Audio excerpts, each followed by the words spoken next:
podjetju Elevon X razvijajo brezpilotna letala SkyEye za končne kupce, z njimi pa izvajajo tudi določene storitve, kot je ocenitev škode naravnih nesreč, prisotnost lubadarja in podobno. Ideja o razvoju brezpilotnih letal se je pričela v garaži že leta 2012 kot hobi. Poleg 4 solastnikov pa se je letos v ustanovljenem podjetju priključilo še OneDrone podjetje, v katerem razvijajo drone.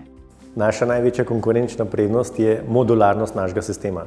To pomeni, da je sistem zgrajen iz enega osnovnega trupa, v katerem je vsa elektronika poglavitna za letenje.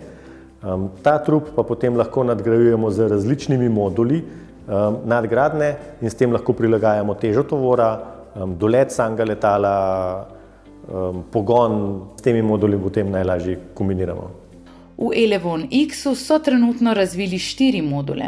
Prvi modul je Delta, ki je že v uporabi, modul Sierra, ki je še v razvoju in tik pred začetkom proizvodnje, prav tako tudi modul VTOL, ki lahko vzleti kot helikopter, in Charlie, letalo, ki je še v razvoju in se lahko katapultira v nebo. Na trgu naj bi bil dostopen do konca naslednjega leta.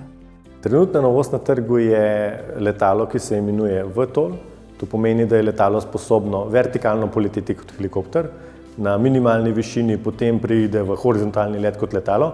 S tem drastično povečamo samo dolet letala, čas v zraku in to dotično letalo je sedaj v zaključni fazi našega razvoja in bo do konca letošnjega leta na voljo kupcem in predvidevamo, da bo šlo po Evropi.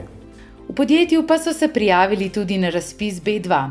Sredstva, torej 54 000 evrov, pa bodo porabili izključno za razvoj.